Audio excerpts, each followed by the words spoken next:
It says you're a dead fuck. What? A dead fuck? A lousy lay. You know, a dead... Oh, I see. Oh, don't hold it back from me, Doc. I can take it. Give it to me straight. I did not say it. The computer did. Yeah, well, there is no computer. Aha! And there's no Betty either. And I'm a dead fuck. Like I said, the computer don't lie.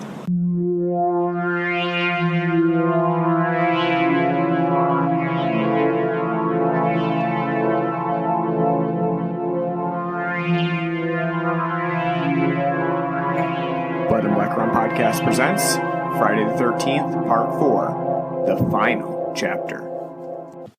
Hey guys, welcome back to the Blood and Black Rum Podcast. I'm Ryan from Cultsploitation.com, and I'm joined with my co-host Martin. How's it go? And we're back today with an early Friday the 13th gift for you. We wanted to do a Friday the 13th episode because September does have a Friday the 13th in it. And the problem with that is that we have just such a jam-packed schedule that we did not have a chance to do the episode during the Friday the 13th week. So you're getting this Friday the 13th episode a week early. You can either save, you can do the sort of the celibacy thing where you save this episode until it's Friday the 13th. Practice some safe podcast listening. Or you could just listen to it now and get it over with and then listen to it again on Friday the 13th. I don't care what you do. You could listen to all of our Friday the 13th episodes on one day on the next Friday the 13th. Whatever you want to do. Well, we only have one other Friday the 13th episode. We have two. Two? Yes. We have the Friday the 13th remake episode. Mm-hmm. And we have the episode that we did for Jay MovieTalk podcast, which That's is not our episode, Well, though. it's not technically our episode, but it's an episode that we did for Jay MovieTalk podcast where we took over the podcast and we did Friday the 13th parts 1 through 3. So obviously you're not going to see us do Friday the 13th parts 1 through 3 on this show. There's no real reason to revisit that unless we did like an audio commentary or something like that, So which that's why would be fun at some point to do an audio commentary. So that's how you got to here. Friday the 13th, Part 4. That's right. Just in case you missed the other two. Friday the 13th, Part 4, you missed the subtitle, the final chapter, the one that will end all Friday the 13th. And as Martin says, the reason why we're not doing any other Friday the 13th episodes for this show. Because this is the last movie. This is the last one. They called it the final chapter. From that standpoint, what would you say like the next ones are, like 5 through 10? Well, if this is the final chapter, what would you call those? I don't know. They don't exist in your world. There's another movie after this? You've been living all these from 1984 on. You were just like, you know what? That's it. That's it. Jason's done. No more Jason. Friday the 13th over. I wish. So Friday the 13th. Yeah, actually, it was kind of funny because you were like, "What number is Jason Goes to Hell? Is it number 6?" I was like, "Oh no, not number 6." See, I knew it wasn't that early either because I know it's a New Line one, which is a later one. Yeah, it's like what we would consider one of the more recent, especially because there's only 10 actual Friday the 13th that you would. I don't even really consider Jason X a Friday the 13th film in that sense. It's more of like a weird offshoot. I don't know. Yeah, I mean, it is, but it's one of those things where it was like they didn't know what to do, so they're like, let's send Jason to space. Is that why we haven't seen one in 15 years? I would. Yeah. I mean, well, no, that's all tied up in a big legal battle that has since put an end to the Friday the 13th game. So yeah, there's a huge legal battle that's unfolding as we speak. Obviously going very slowly. But yeah, that whole thing has really put the kibosh on any new Friday the 13th franchise, really. We did get an unaffiliated Friday the 13th film, which is Never Hike Alone, it's technically not a Friday the 13th film, but it uses all the elements of the Friday the 13th series, and it even has a Jason stand-in, though they can't really call it. You know, it's an unaffiliated sequel. James Voorhees. So yeah, but Friday the 13th Part 4, the final chapter, is one that we haven't covered at all. We never really talked about it. We did Friday the 13th parts 1 through 3 in one episode, and If you remember at that time, I think it actually went in like, when we did that episode, we enjoyed the films in a receding order, just like you would think. Friday 13th Part 1, the best. Friday 13th Part 2, pretty good, especially since it introduces Jason as a killer, but not really like the Jason that we all know from the Friday 13th franchise now. I like to call that Jason Bag Boy. Jason Bag Boy, that's right. And then Friday 13th Part 3, Diminishing Returns. Not an extremely great film, but it does have its moments. If you go back and listen to that Jay MovieTalk episode, which he still has up, you can figure out what we thought about all of those movies. So let's start talking about Part 4 in context. I know you said you haven't seen this film in quite a while, right? You said you didn't really remember anything about it. I just remember Corey Feldman being in it. That's it. Just Corey Feldman. And you know what? That it makes sense because you were like, what year was it? 1984? Corey Feldman probably in it. Right? Horror movie, 1984. Feldman shows up somewhere. You know, he could be a background extra. He could be a main character. Feldman's in it somewhere. So ultimately you really had no recollection of what happens, like any of the plot at all. No. None whatsoever. And did watching this jog your memory at all? No. You're just like, this is just like a big blank spot. Yeah, no, listen. I mean, I'll confirm it at the end. After watching this one, and even though it's been like a year and a half since we did parts 1 through 3, how anyone could ever like this franchise more than Halloween's franchise, beyond me. It is not memorable at all. Yeah, it's interesting. and you say that after watching Friday the 13th Part 4, and Part 4 is a lot of times notable for being one of the better sequels in the Friday the 13th franchise. But that's not saying much. No, it's not, but it is known, and you know that, and Jason Lives a little bit too. They're certainly more well-regarded, I would say. And we actually did this on Cultsploitation too. Michael and I pit sequels against each other to say like which one is the better sequel. Which one, you know, we did like, and I think I can't remember exactly which ones we picked, but we did like part 1 and 2. Obviously, we did. I think we did like 4 and 6, and we picked some random ones to do in there to pit them against each other and say which one is the better of the sequels. And we came up with, you know, like I think part 4 won, part 6 won. I can't remember about part 7 and 8 because both of those films are quite dreadful. But so you know we did that before, but I would say that part 4 is pretty well regarded and but one of the better ones. And would you say? I don't even know if you remember part 3 that well. I remember a barn. Okay. I remember like taking place like on a barn, and by that point the 80s had fully hit because everyone's wearing unitards and bright bandanas. But would you say this one was better than part 3 from what you can remember? No. Okay. All right. So we're starting off strong here with Friday the 13th. Part 4. I feel like we're almost going back to Saw territory, where it's like you're kind of guiding me back through, and I'm just like, what the fuck am I watching? Well, I kind of have to. I mean, again, I've seen all of the Friday the 13th movies, but they're not memorable. Like, this does not resonate with me at all. Did you forget what you watched already? Probably. We'll quiz you throughout and see why. But, yeah, so, I mean, I would say with Part 4, I've seen it quite a few times. It is probably one of my more well-liked Friday the 13th films. Like Friday the 13th Part 3, I think is fine. I think that the protagonist, the girl that's the protagonist in it is pretty attractive and cute. But other than that, it's not really that memorable. Friday the 13th Part 4 at least has Tommy Jarvis, which is your jumping off point for the next series of films in this franchise to try to head in different territory. And even at the end, as you see, like, and this is supposed to be the final chapter in quotation marks, the film sets up the idea that possibly Tommy Jarvis could come back and be the killer in the next film. Because you know what that you need for part 5 then? Or at least the ending of this one? You need Loomis going, no, no, no, no. That would be good. That would. Granted, this is before part 4, so Halloween kind of kind of aped that from this. Yeah, it's kind of funny because and we were talking when we were watching this film.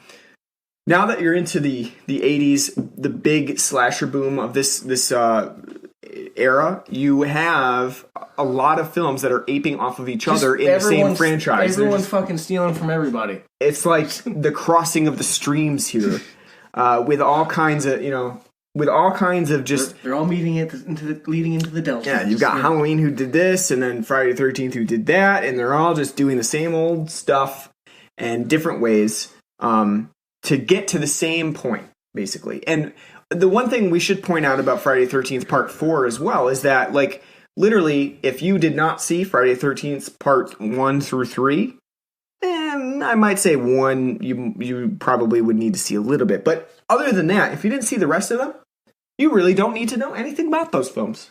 Because Part 4 brings you right back into it. It gives you a nice 3-minute intro of literally everything that's happened in Friday the 13th franchise land. And you really don't need to know anything more about it than Jason is a killer. He was vanquished, killed in this third episode, and then he is back again because he cannot be killed. And that's really all you need to know. But they give you a 3-minute intro just to make sure that you're on the same page as them. And then they also give you that really intense explosion sequence with the logo. Because as you know, Friday the 13th always gives you a special logo at the beginning of the film. Oh, they went. You thought with Friday the 3rd Part 3, because it was 3D, you get the best intro because it went all for the 3D thing. No, they went up at this time. Yeah, this one's better. Flying right on through. Basically, a big explosion that blasts through. It's great.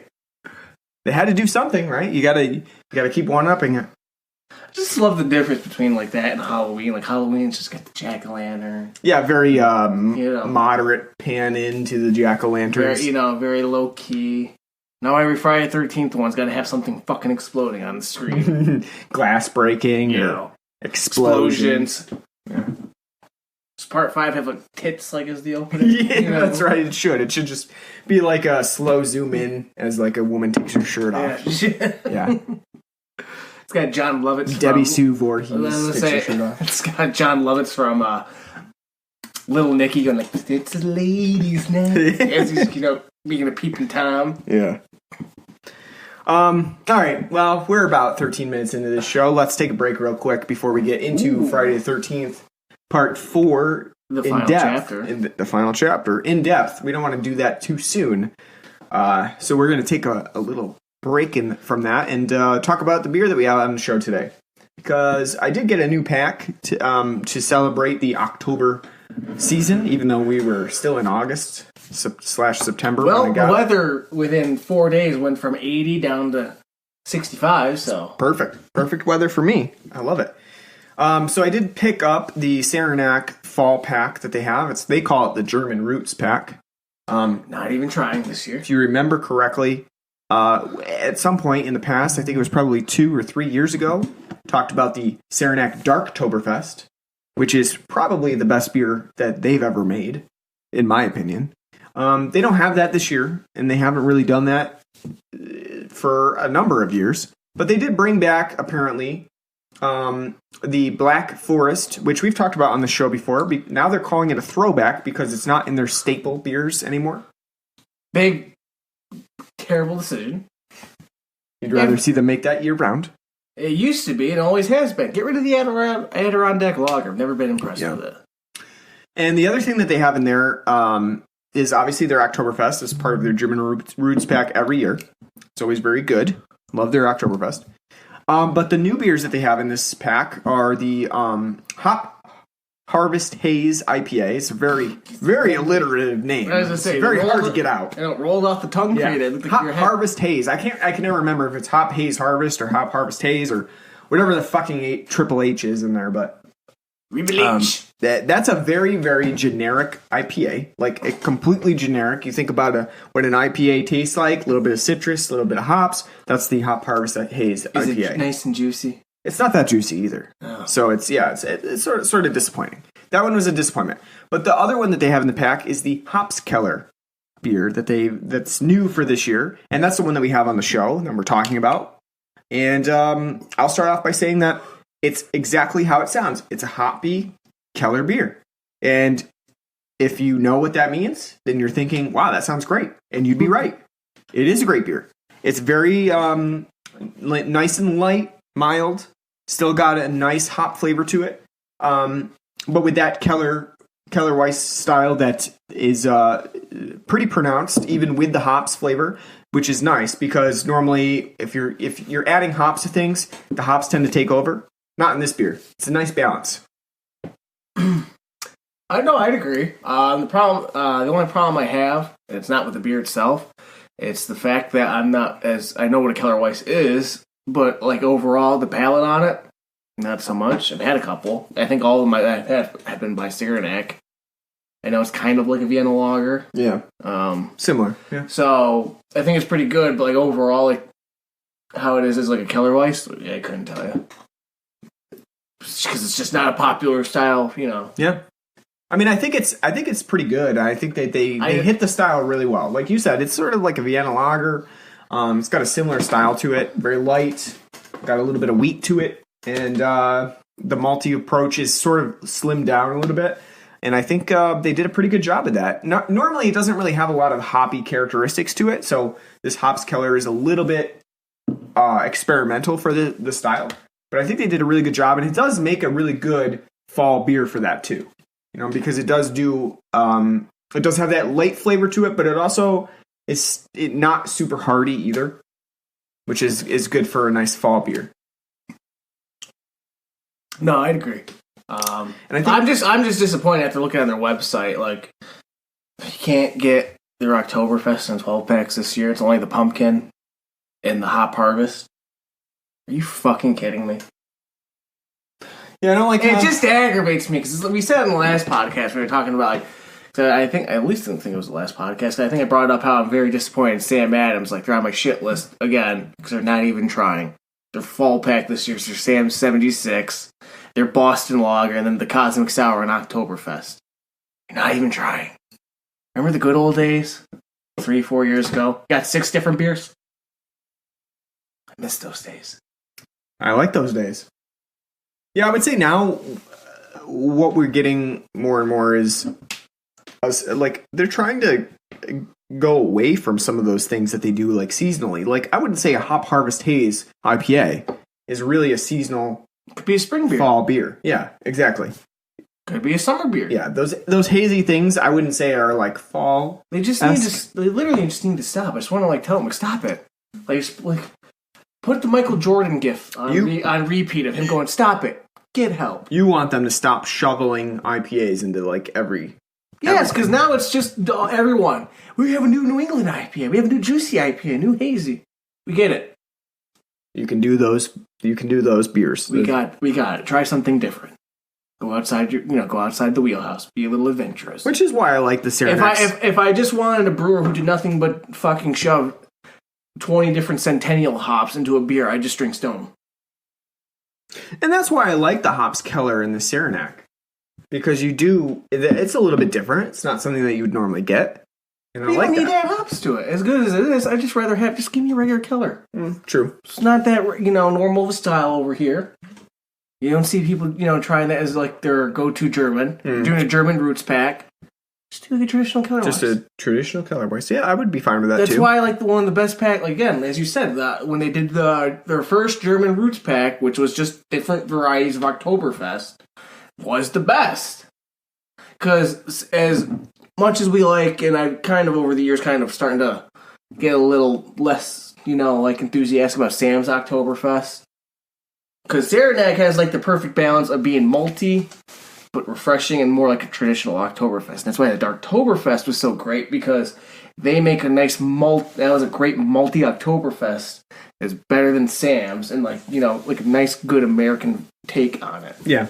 And that was like a great pack, and they haven't done it since. They just did it that one year. Like next year, they're gonna do like German roots. We got the Gen 4 in there. I'm gonna say it again. Bring back that Darktoberfest, because I'll be all over that right away. It's just annoying to me. Again, it's not that I don't like these beers, but it's just like you can do so much more. I feel like every beer talk that we have on the show is like, yeah, we got this beer here, and it's pretty good, but we wanted to bitch about something else that really bothers us about the beer industry today. Well, it's more me than you. Yeah, it's true. I mean, I just go along with it. You got 17 different IPAs on it? All right, I'll try it. I'm good with that, but I can see where you're coming from, too. Again, if I want to just hey, we got 20 different Centennial hops. Oh, see what we can do. I just, pay the $30 for a 6-pack of Stone, and, yes. I taste the stone fruit. I taste all the different hops they put in here. This is a Centennial hop grown over in Los Angeles, and this one was grown in San Francisco, and this one was grown in Sacramento. I honestly would not put it past people to start marketing IPAs like that. Like, this is from this region. This hop, because it grows in this soil, gets this type of mineral in it to enrich this certain grapefruit. I'm sure. Yeah. I could see it happening. Yeah, no, stop it. All right. Moving on. Stop bitching about beer. Time to bitch about it. Yeah, time to bitch about Friday the 13th Part 4, the final chapter. So, Friday the 13th Part 4 picks up right after Friday the 13th Part 3. No, it does not. Well, sort of. We have our highlight reel. You have the intro. And I said, that's 3 minutes of intro that we get that really has no bearing on the rest of the plot because literally you don't need to know any of it. Would have been great if they had Chris Berman doing an NFL countdown breakdown. All right, here's what happened in the first first quarter of the series. If you think about the film franchise up to this point in quarters. Diagram it out. No, that's John Madden. And have the you go here and you go here. And then he kills and Kevin Bacon's ball sack falls out. Wing, bam, boom, dad. On to part 2. That's right. No, in this one, it's structured like a campfire tale, and I like that. I think that's pretty interesting. And it's better than having just the cuts some of the other ones have. That nice campfire tale, that was in part 2, wasn't it? I think it was in part 2. Yep, that was in part 2. But it's nice to have it like that, because it's structured like a campfire tale, and you're getting that as a camper yourself, and taking all of this lore in. But, you really don't need it. The other thing is, after that 3-minute intro, and you get that explosion in your face of basically Jason Voorhees jizzing in your face, saying, it's Friday the 13th, the final chapter, you then get a forensic investigation of the camp where Jason has done the most recent murdering, and they're taking him off to the hospital. And you have this whole 5-minute stretch of cops doing terrible investigative work, putting an axe in a freaking gallon freezer bag, as though that's going to preserve any evidence. Not even a gallon; it's like a quart bag. Yeah, it's just hilarious. Just enough for the axe, head, and then just watching that opening, you know what you're in for this movie. You're like, they're putting an axe in a small plastic bag, as though that's going to preserve any of the evidence that's on it. Well, as I was telling you, I'm like, well, don't worry, they didn't have forensics in the 80s. It's kind of like an LA noir. They just, every time, you're at a crime scene, there's no forensic. Cole's just all right, yep. And then the coroner's just I'll check for semen samples. Yeah, that's what they're doing in this case, too. They're like, you got an axe? Check for semen samples on that. No, I don't think they did. No, I'm going to check for semen samples. Jason's not one of those sex maniacs. No, those are in other movies, but not this one. But, so you get this whole intro where they're doing this investigative work. They're bringing Jason to the hospital. And it's really not necessary. The entire first part of this movie, not necessary. Completely just, doesn't need to be there at all. Needs to be there because Halloween 2 did it. Exactly. But what they do is when they bring Jason to the hospital and they put him in the morgue, that is the chance for this 1984 film to go all Halloween 2 on everybody. And they're saying, you know what? Halloween 2 did a hospital sequence, actually the entire movie, and it worked really well for them. So you know what we're going to do? We're going to transplant Jason from just being in a camp, because we've done that all the time. We're going to put him in a hospital for a little bit of the movie, and maybe that will be enough to hook viewers in. And I will say, I think it's interesting to see Jason outside of camp, because that's honestly, we've done that for 3 movies by now. We really don't need to see Jason again stalking kids at camp. They should have that like area just barricaded off the lake filled in. Yeah, just entirely. And don't rely on strange-looking old men who are going to warn people not to go to this camp anymore. You know, the police probably go and pay that guy to just stand outside gas stations. Can you tell people not to go there? It's cursed! This one doesn't have that even. These kids don't even get the benefit of being warned beforehand. No, because I think the cops are just like, if you're fucking stupid enough to go to Camp Crystal Lake, and you deserve to die. Yeah, no. In this case, you don't get warnings. They're just like, you know what? And also because Jason is presumed dead at this point, so they don't really need... They at this point, people are like, it's spring break New Jersey here. People are like, you know what? I'm going to hit that camp because Jason's no longer with us. He's dead. He's in the morgue, so we're going to camp. Although it doesn't really seem like anybody that is attending this camp in part 4 has even known about a serial killer because they are not concerned. And there's even a newspaper article about this mass murderer who has escaped from the hospital that he was taken to. Well, because like in Through the Mouth of Madness, they're keeping it all secret. It's town secret. Can't let people know. Can't let people know about Jason. Can't unearth that secret. No. Need Sutter King. All stems back to 2 camp counselors who couldn't stop touching each other and let Jason drown. All started from that poor decision to have premarital sex. That's right. Abstinence. That's the answer. They had abstained.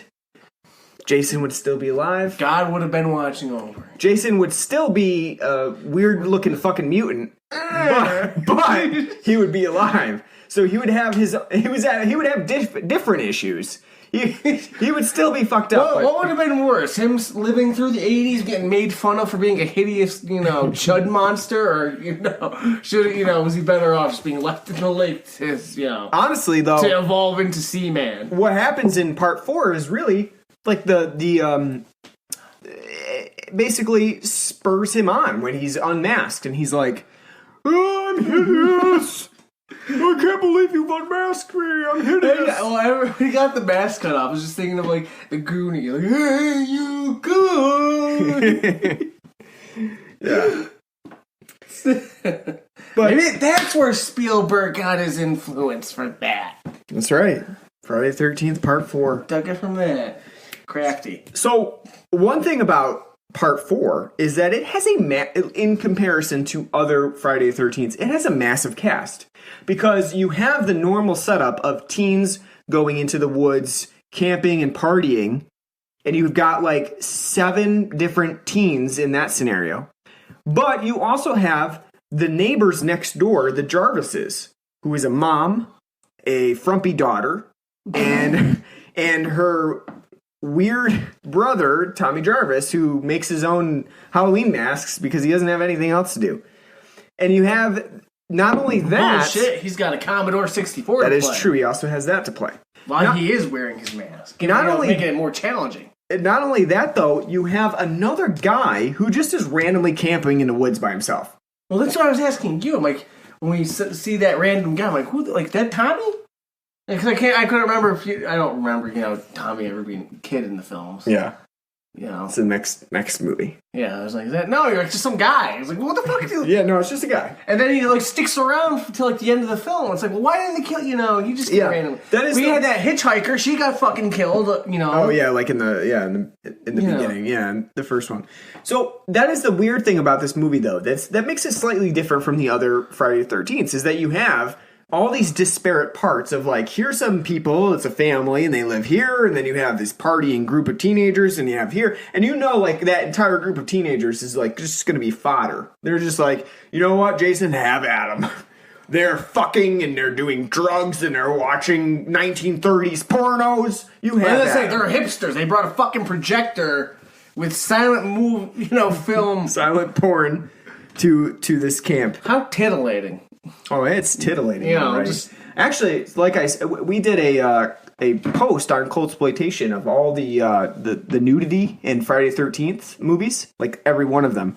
And we did happen to miss part 4's projector porn, the 1930s porn, and someone brought it up, and they were like, "You're missing the 1930s porn, the 1920s porn from it. You guys missed those." And I was like, and this was before I didn't watch this in a while, and I was like, I don't even remember that shit. I don't even remember a projector porno, but yeah, you were too focused on the teddy bear. Oh yeah, we were too focused on the other stuff like twin tits and girl skinny dipping in the woods for no reason, stuff like that. Well, that's just the Friday the 13th trope. Yeah, I completely forgot about the projector porn that's going on in this movie too. So it's a lot. It's a lot of boobies. It's a lot of boobies. It's one of our most sought after posts as well, because you cannot underestimate the perversion of people on the internet. Well, that's what the internet's for. They just want, you know what? They're like, screw watching the entire movie. I don't care about the movie itself. I just want to see those boobs, all the boobs in it. But I digress. Probably have a compilation on Pornhub. Oh, I'm sure they do. Yeah. We're not that intricate. We don't have the videos of it, but we do have videos. We do have pictures of it. Nice 80s score set to it. Yeah. But I would say, like, Friday the 13th Part 4, it does have a slightly different plot setup to it, because you have all of these parts that are going on at the same time.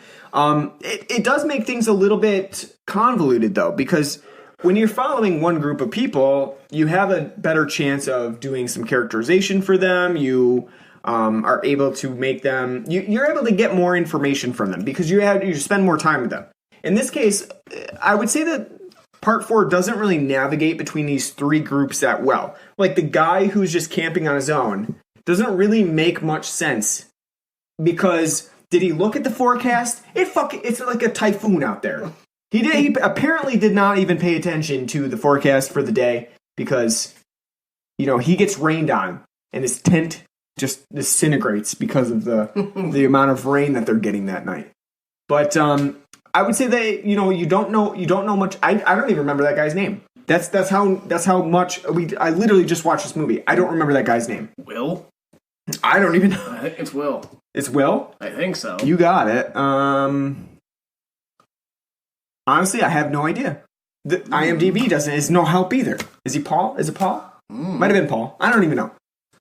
Because there's so many characters in this film that I don't even remember. That's the thing. I don't remember that guy's name because they don't do enough to actually characterize him. So they also don't do enough to characterize the teens that are just fodder for Jason when he comes in and storms through, yeets people out a window. No, because they're all literally just there to be like, fuck. You're literally getting the most generic aspects of a slasher film with those characters, because it's clear that they don't want to characterize them. They don't want to develop them in any way. They're really just there to be like, we want to have sex. We want to do drugs. We want to drink Coors Banquet. We're drinking Coors Banquet. And Crispin Glover is concerned he's a dead fuck because a computer program said he was. No, the kid was like, oh, let me... Because he's like, oh, my dead fuck. And he's like, oh, let me check the computer. What computer program is this kid using in 1984? No, it wasn't. He was just doing it like... Just doop-a-doop-a-doop? Yeah. Just a boop-boop-boop-boop-boop? Yeah, like, oh, let me check the computer. Oh, so it's his brain that's the... how does his friend know that he's a dead fuck? Oh, who the fuck says dead fuck? I don't know. That must have been an 80s thing. I mean, it was great, too, afterwards. When he had sex with the girl, he's like, dead fuck. That's the most attractive thing that you can do after you have sex. Yeah, right after you, just the ass. Did you think I was a dead fuck? Did you enjoy that? On a scale of 1 to 10, how would you rate that? You pull out an Olive Garden survey. How was the service tonight? But Crispin Glover... Did you like the 3 minutes of Missionary, or would you like me to have done like half and half, like doggy hit for the first half and then right before, If I was in Crispin Glover's shoes, though, and I was fucking that twin, she looks pretty exhausted at the end of it, so mission accomplished. Yeah, probably because she had to listen to his shit the entire time. However, she does say, I want to do it again, which means no satisfaction. That would be my guess. So I would say, on a scale of 1 to 10 on how much of a dead fuck he was, I would say at least a 5. Right? No satisfaction there. And Crispin, the other thing I like too is that when she says, I want to do it again, and she goes to the bathroom, Crispin Glover goes downstairs. gives his friend her underwear, and then goes to get wine. He's like, no, she's coming right back. Why'd you go downstairs? And you know what happens? He gets killed. Should have stayed up there. Lesson learned for next time. Should have brought the bottle of wine up. I will say that Crispin Glover is probably the most entertaining aspect of this movie. Yeah. And you know what? He's not a fan. He doesn't come back for interviews. He doesn't really talk about this movie. And I gave you the the assignment, of figuring out why he doesn't like to talk about this movie. And I think you now know why. Well, because you blurred it out. Yeah, I couldn't help it. I was like, you gotta see this. It's his dancing during the little Footloose break dance. Him dancing like a spaz. It's amazing. You say spaz, I say top performer. In what's that show that they do now? America's Got Talent? No, not that, but the other one, Dancing with the Stars. Crispin Glover back on there to reprise his Friday the 13th Part 4 dance moves. I actually made a GIF of this, of him dancing. So I hope it haunts him. It's like, there's GIFs out there of me dancing. Post it on Twitter. Yeah, I will. When this episode comes out, we'll tag him and put him post it on Twitter. Like, just reviewed your best movie and your best moves.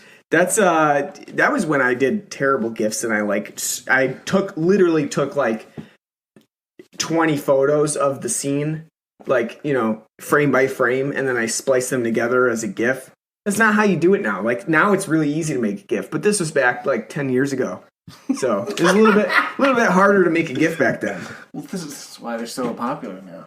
So it's very erratic moving in that GIF, but still, the point stands. Crispin Glover. Actually, your GIF actually makes it look like a cutting rug. Yeah.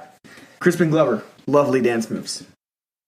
Very good. How those women weren't just like falling over themselves to get with him after those dance moves. I do like how the one twin is like trying to go after the other guy.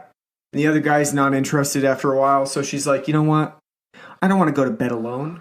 So Crispin Glover, I guess you'll do. Well, that's great too, because the one twin catches it like him and Mr. Mullet sitting there and his hand out of his nice button fly pants, and, because he's supposed to like it's like a penis, and he's like, oh, I got stuck with the only one, and she just like walks in, and they're all still like, well, fuck anyway, why not? Yeah, whatever.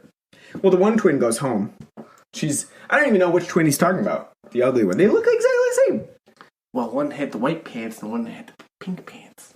Don't you love the outfit? Nice. Especially when you're a twin. And, as a teenager, you're not... I would say most teenagers are not thinking, I want to look exactly like my sister. They're thinking, I want to stand out as much as possible. This bitch can fend for herself. That's a film. It's a film thing. They'll always have twins dressed up. Yeah. Because they never have fraternal twins. When's have you ever watched a film and they're always identical? Yeah. So they can, be like, oh, look, they're twins. Oh. That way you can make jokes about, twins? Threesome? And have it not be that creepy, even though it's really creepy. Crispin Glover, I like him in this film. Just because he does add some flair. And literally the entire film is about him thinking he's a dead fuck. Which I kind of like, too, because it's sort of creative. And that they were like, you know what we have as a character trope for him? He thinks he's a dead fuck. And even though he has sex, he's still concerned he's a dead fuck. It's great. It's like a neurosis for him. Well, he's pretty fucking neurotic. It's great. So it makes sense. I love it. I would say, in terms of character... And he's really salty about it. I can't talk to you. Yeah. I want you to stop calling me a dead fuck. You know what he needs to do? Hello? McFly, just punch him. McFly, that's what he's got to do. I just like it because it stays throughout the film. And it's really stupid. And it has really no point being in the film. But we get it anyway. It's hilarious. The other thing that we get is the other part of the family, the Jarvis family, who's apparently staying in this cabin for don't really know why. With these lovely pictures of different fresh squeezed fruit juices. Oh, yeah. Orange juice. This mom is all over being a mom. She is squeezing lemons and oranges to make juices. She is running with her daughter at 6 o'clock in the morning on nicely maintained camp paths. She is. I don't know. No, I didn't hear one ankle get rolling. Running down those those nice dirt paths. She's checking on her son Tommy when he's sleeping, putting a nice grandmotherly Afghan on him when he's sleeping, and also making sure that he's not peeping on anybody who are currently in the process of having sexual intercourse. See, that's the best part. That's the best part of the film because Corey Feldman's acting like a fucking monkey about to just start jacking up. He's like, whoa! And he's like, I love that jumping up and down like I love he's rubbing his face into his pillow like flips into his bed because he's just seeing this one woman who's taking her shirt off. You can only see the backside of her. Yeah, you can only see her bare back, and he's just so excited. Just like, you know what? There it is. The time before porn was proliferant across the internet. You got excited for people doing aerobics and a videotape like Axel in the hospital, and then you get excited because you see a woman's bareback across the yard, which apparently, even though Corey Feldman wears particularly big spectacles in this film, he can see pretty much like 100 yards away because his not only is his bed not next to the window that he's looking at it, but the actual window in the other house is like quite far away. Well, maybe he's farsighted. Maybe. Because also, like, the film sometimes makes it a point to show how far she has to walk to get to the other house. She's like soaking wet as she gets there because it's raining. It's it's typhoon season here in Japan. Camp Crystal Lake, and so the film goes out of its way to show us how far it is across to that other house. And yet Tommy Jarvis is, without binoculars, seeing in perfectly clearly. But if I was Tommy Jarvis, I would do the same. But I do like how his mom comes in and she's like, she's even looking. She kind of gives like this little, like TV, like, oh, Tommy. And then she goes over and closes his shade because her son's modest and she's not having her boy grow up looking at boobs across the yard. Abstinence. Like I said, she doesn't want his eye poked out by a nipple across the yard. Yeah, abstinence works out well. Although Jason seems to think so because that's his whole MO. Should have like a nice abstinence poster. Although if that was the case, he wouldn't have gone after that twin who doesn't have sex and tries to go home. Because she's like, that fucking slut. She's having sex with Crispin Glover. I'm going home. I'm putting on my 70-year-old grandmother's slicker and grabbing my bike and going home. And then Jason, in actually a display that's sort of creative for this film, which doesn't really happen much in Friday the 13th movies, he does an off-screen kill where you just see the lightning flash and his shadow pierce her, which is pretty cool, actually. It's a nice set-piece killing that then is completely obliterated by graphicness when he slams her into the house. With the blood. But the whole flashing sequence I think is pretty cool because it took a little creativity to get that shot. And for the most part, Friday the 13th is all about the gore. And it doesn't have very many moments where it's not completely explicit. So this one is kind of cool. It just stood out to me on this viewing, which I don't know if I've ever really noticed, but nice little set piece there. That I enjoyed. Want to pick up on the kills? Yeah, let's go. Let's talk about the kills. I will say that the beginning part of this movie is not really... It doesn't have anything going on. Its film is 90 minutes long. It's an hour of it is nothing. Yeah, it's completely backloaded. Like, the entirety of it is really backloaded on... it's literally the last 30 minutes is where everything, That's all the kills. They all happen at the same time. I would say that in terms of Jason's killings, this isn't the most creative of the Friday the 13th films, but it does have its moments where it goes outside of just seeing Jason with like a machete or with a spear gun or with hammer. Yeah, or just crushing some fuck's face in. Yeah. There's more to it that you would not normally get in the previous film. So it was trying to one up itself. I think. Yeeting bitches out the window. Yeeting bitches through the window. Yeah, there is a lot of window crashing in this movie. There is, at my count, 4. One of them, an entirely unnecessary shot of a dog going through a window. Just, I don't know why. Just wanted to show a dog going through a window. But a lot of window crashing. The one twin is thrown through from the window, which is great. Hilarious. The funnier one is when the guy is thrown, another guy is thrown. And literally rips both window panes. Literally, like, just like, you know what? Fuck your living room. Well, you were sitting there because she was checking the windows. She's like, you're right. It does make sense for her to struggle because you never know when you're locking the window which way it like locks you. It's one of those window locks where you have the swivel lock. Yeah. So it's like one is locked, one side is locked, one side is not locked, and I have those locks. I don't know which side is locked and which not. So it's like, oh, it's unlocked. It's unlocked this way too. Yeah, I just like the futility of, like, she's locking all the windows. And then Jason's like, nope, I'm just throwing a guy through your window. And then he runs through the door anyway. Yeah. That she, took the time to put 2 nails into. Yeah, you're not going to get around a 6-foot-something dude, 270 pounds. He's got quite the beer gut this time. Well, you know Looks what? like he was hitting those Coors banquets after every kill. He's been on a gurney. Parched. He's like, I'm parched.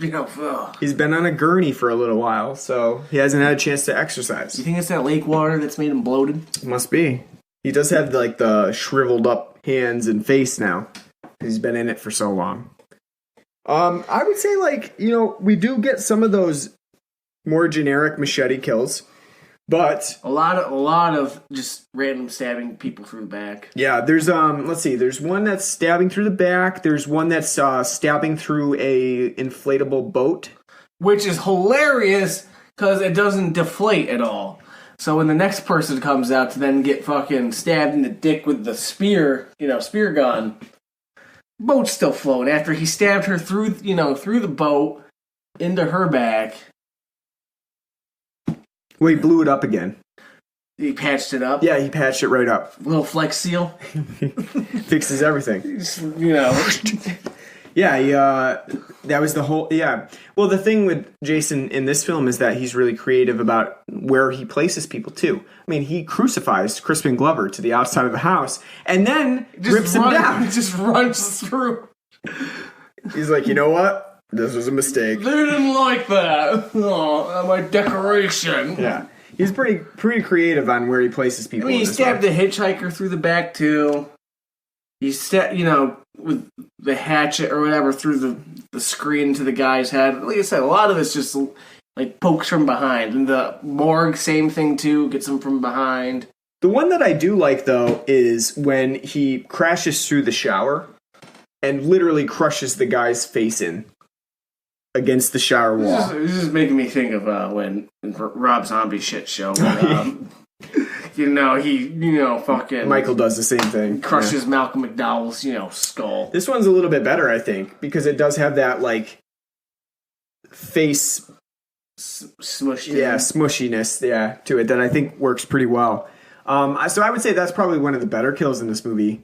The other one that's pretty good is when he does do the spear gun to the dick. That's a pretty good one. Because that guy was being a dick. Right? So he was like... Just punishment. Yeah, it was. Because he was supposed to be joining his girl out for a nice skinny dipping session, and he's cheating on her with one of the twins. So Jason was like, you know what? They were all going to be philandering like that. Why don't they just have one big orgy then? Yeah. No. Then everybody's happy. Yeah. It's one big old startle jerk. That's right. I like the yeet. The yeet's great. Yeets through the window. Granted, that slow-mo is terrible. The film uses a lot of slow-mo. It's awful. A lot of slow-mo. It's like a nice, awful Friday the 13th trope, like they have unnecessary shit moving in slow-mo. Yeah, because you got that right from The first one, part 2, has that. I think I'm pretty sure the third one does too. There is a lot of slow-mo, and it's super unnecessary. You mentioned there's one slow-mo part where she's just walking into the house. Yeah. And it's just slow-mo. She gets up from the ground and walks in the house, and it's slow-mo. It's like, why? Why was that one in slow-mo? I think the editor just fell asleep. Like, oh, yeah. Yeah, they were like doing multiple edits, and they're like, you know what? We'll just slow-mo this one too. Who cares? But yeah, I think that the slow-mo is probably something that needed to die with this movie. There's so much slow-mo that I think you said this is an hour and a half, but it's an hour and 37 minutes. So it's on the slightly longer scope of a Friday the 13th movie, and part of it you can blame the slow-mo. Because the ending has probably like 8 or 9 different slow-mo elements to it that crops up and makes it just that much longer. So what did you think of the ending? So with the ending, I do like how the film is completely easy to figure out just from watching it. You know, you have all these kids that they go to the lake house, and you're like, none of these kids are going to survive. Literally none of these kids are going to be okay. It's obviously the girl who's not even going to partake in the alcohol abuse. She's not going to have premarital sex. She runs with her mother, so you know she's a good egg.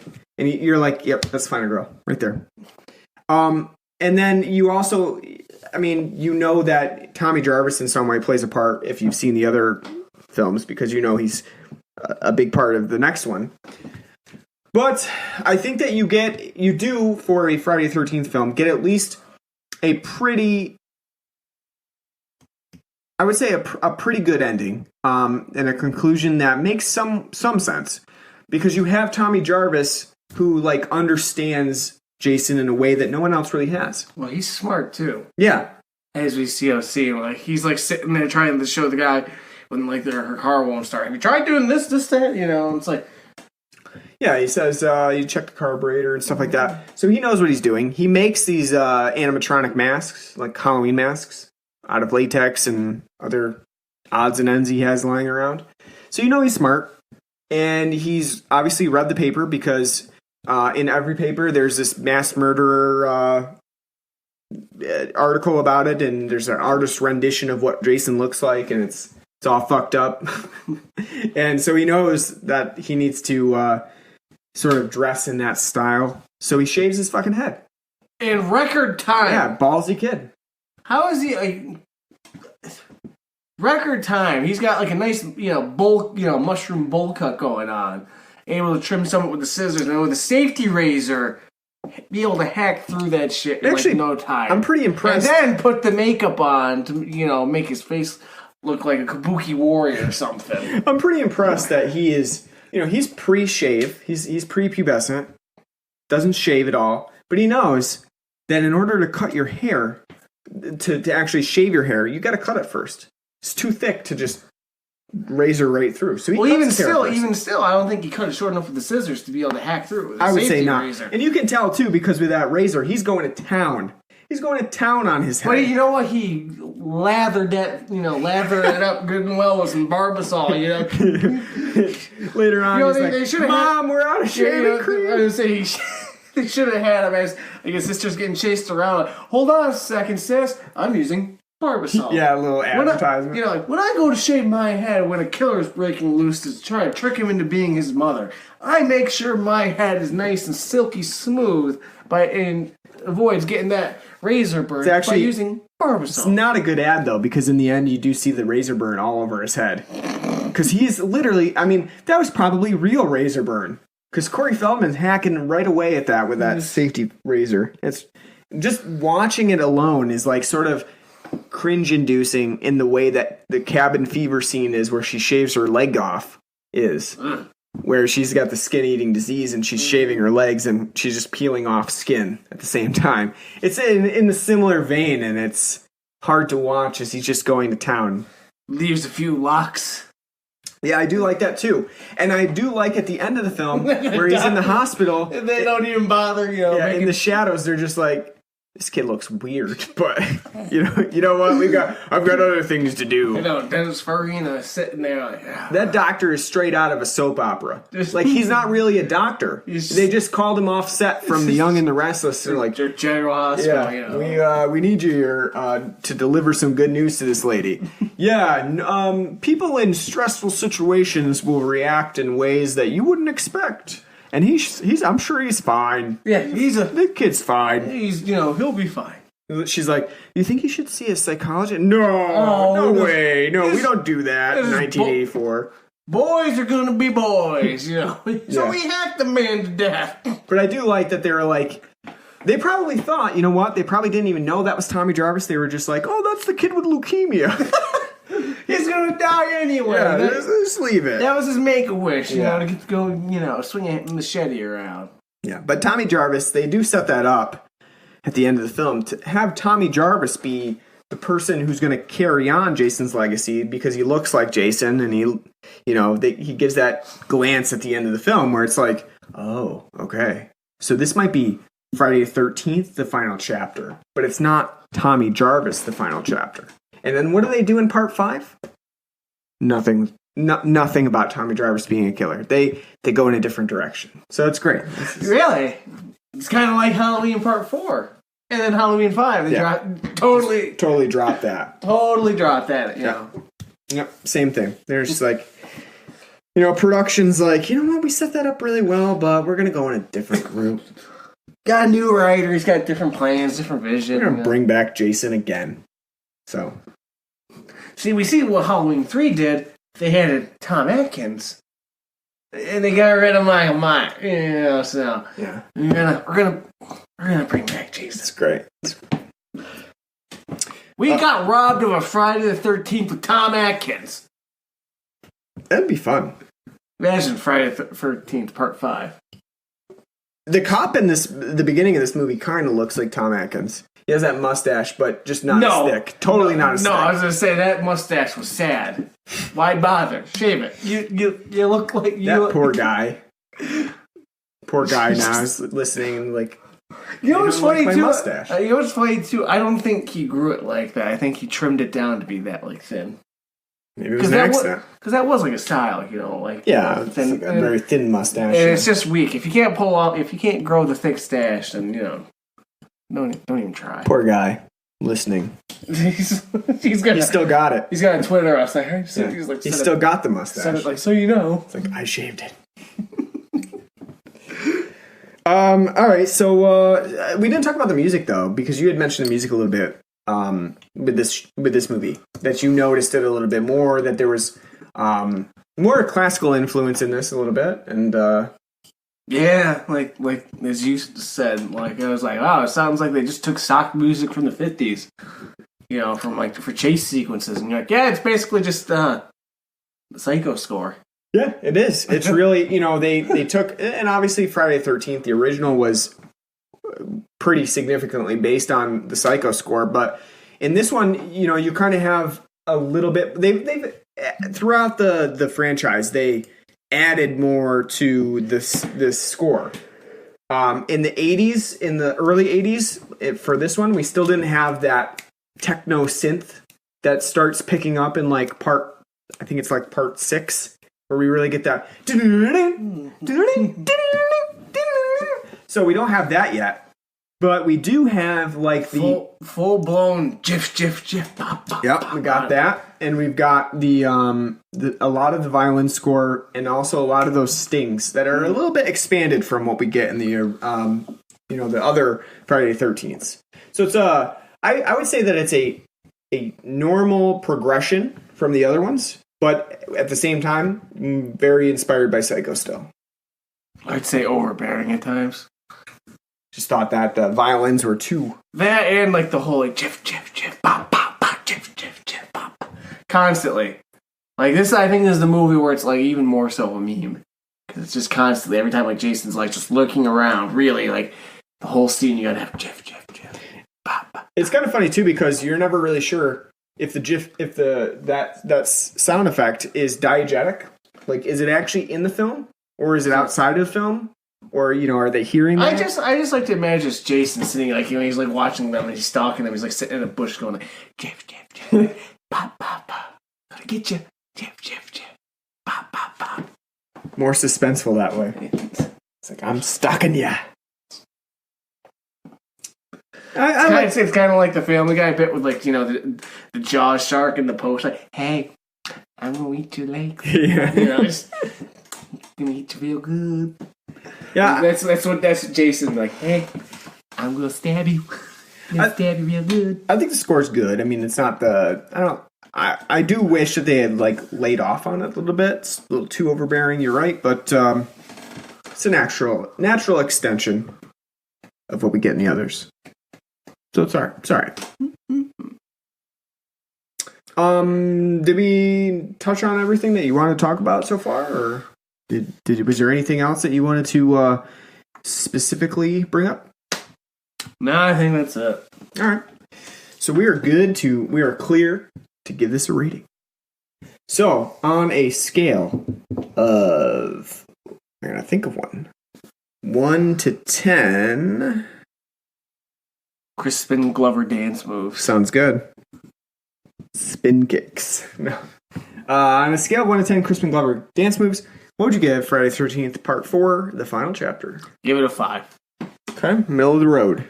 No, slightly below average on my scale. It's pretty boring. I honestly, even though the kills are kind of, I think, pretty not that bad. It's a pretty boring and pedantic film.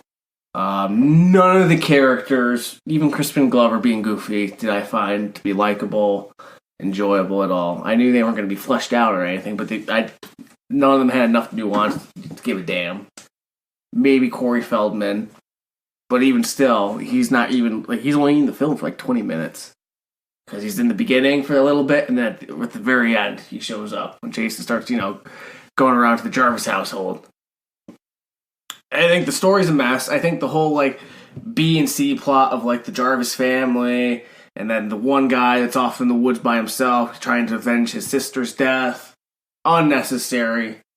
You can have the Jarvis family, but at least make it more interconnected with the teens there, That way, there's fluidity, because when the film jumps around from, plot point to plot point, it's very, like, if you're not really paying attention, you're going to be like, what the fuck's going on? Which is kind of how I was during this, because I didn't find the film entertaining. The film's, even though at an hour and 37, it's backloaded. All the action's the last 35 minutes. So the first, hour, it's a slog. I didn't find it enjoyable really at all. I would give this a 6.5. I do find it one of the more enjoyable sequels in the Friday the 13th franchise. I think it has some issues, namely that it is convoluted in the characters that it has, and it really doesn't get connected until like the end of the film, and even then it's really tenuously connected. It's just because they're all in the same vicinity. Other than that, there's really no point in having all three parties being in the film if you're not going to have them interact in any way. Like, there's really no interaction between them all. So I do find that to be an issue. I think the kills are fairly good for this one. A little bit more creative than they usually are. Not to the gory extent of some of the later films in the series, but still pretty good, and it definitely has its moments where it extends itself from the normal machete slashes, like the sequence that I talked about earlier with the lightning flashing and the shadow of Jason murdering a girl. It's pretty good. It's pretty it's a nice little moment that you don't normally get, little understated element. I do like Crispin Glover in this. I think he's entertaining, and I do think that you have all of the makings of a fairly good, even though it might be somewhat mediocre, slasher film. You have a lot of T, you got some A, and you have quite a few gore effects as well. The one scene that's actually really effective for gore is when Jason is sliced through with the machete in his head, and then he slides down it. You have that little animatronic element where it's moving his eye. It's a pretty good moment where you have that's sort of realistic. So I think they did a good job of that. Other than that, besides, it being just a pretty generic film for Friday the 13th, it does have its moments where it sets up some important elements to the Friday the 13th franchise, which viewers at the time would not have known about. Obviously, Tommy Jarvis being one of the bigger elements that resonates throughout the rest of the Friday the 13th franchise. So obviously, the film has something going for it where it's part of the legacy. So you got to give it props for that. So I think it's pretty, it's middle of the road. It's not the best Friday the 13th, but it's certainly far from the worst. So 6.5 for me. Not great, not bad. So I guess that's our Friday the 13th episode. Unfortunately, you didn't have great things to say about it, Martin. So no. You ruined the nice Friday the 13th episode where we're supposed to be supremely positive about Friday the 13th as a franchise. Do better, I don't know. And I would say if you want that, I guess go listen to Friday the 13th 1 through 3. But we're not even that, we're not that lenient on the third episode either, so I don't know what to tell you. I like Friday the 13th. We're just really critical. I guess that, and we find stuff on purpose to make fun about. So, well, that's what gets the clicks. That's why we do it. Nobody watches reviews where you praise shit unless they're like looking for that validation. And you know what? Like, people have every Friday the 13th has been commented on for so long ad infinitum that you don't want to hear us just talk about the best things about Friday the 13th Part 4. You want us to make fun of it. You want us to make fun of Crispin Glover. Look at that word drop too you had there. Infinitum. Ad infinitum. you want us to make fun of Crispin Glover. You want us to comment on the ridiculousness of some of the elements in here, like the 3 groups of people that go nowhere. You want that. See, that's why you listen to Blood and Background podcast. I'll save it for another day. You save it for another day. No. Save it for the next Friday the 13th episode. No, we're done. This is the final chapter. That's it. If you ever review the others, I'm just going to sit out. You can do that with, Michael or Jay MovieTalk, somebody else, not me. All right. This is the final chapter. Train stops here. Okay. Don't know what happens. No problem. Freddy versus Jason is just an alternate universe. That's, so that's okay. That's game. Yes, because that was alternate universe. Okay. All right. Good to know. All right. So, like I said, that'd be the new line first. Sure. So, thanks for listening to our Friday 13th episode. We are going to be back next week and every single week from now until October to do it. Well, the end of October. That's right. The end of October. To do it Part 2, which is in theaters this weekend. And we'll be seeing it and doing an episode on it. So we'll be back next Friday for a new episode on that. And we have a jam-packed schedule. Like, so jam-packed, I don't even know how we're going to get it all done. We have a special Halloween series for you that we're doing this year that I haven't announced yet, so I'm going to leave it as a secret. Yeah, you did. Huh? We announced it last time. Did we? Yes, you said... Did we give a hint? I think we said... No, we gave a hint. I'm pretty sure we said what we're going to do. I don't think so. We didn't say what movies, but we said we're going to do. Oh, maybe we did. Yeah, all right. Yeah. So, all right, so we said... I think we did say we're doing a horror anthology series within decades, so we're doing decades of them, and we said one of them was one that we had talked about wanting to do for quite some time, and I even thought I did it, and it fits within the Halloween season, and that's all you get. So we haven't announced the movies yet. I'll be announcing them at some point, probably on our Twitter and Facebook page, but the actual announcement has not come yet. But not only that, we have a lot of other stuff that we want to get done. Don't know if it's going to get done. We're going to try it.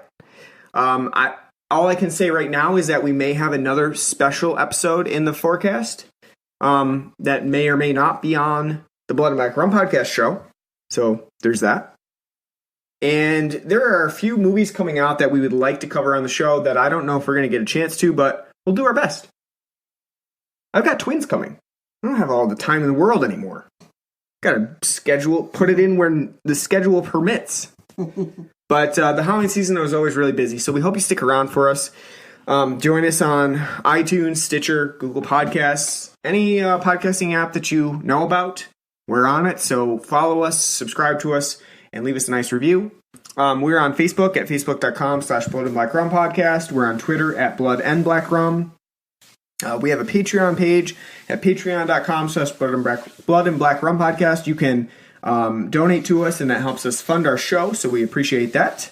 And you can write to us at bloodandblackrumpodcast@gmail.com. Let us know what you think of the show and what we should change, what we should do better on. Any movies that you want to see us cover, just let us know, and we will take that into consideration. So thanks for listening to our Friday the 13th episode before Friday the 13th even comes. And we hope to see you next time for It Part 2. Take care.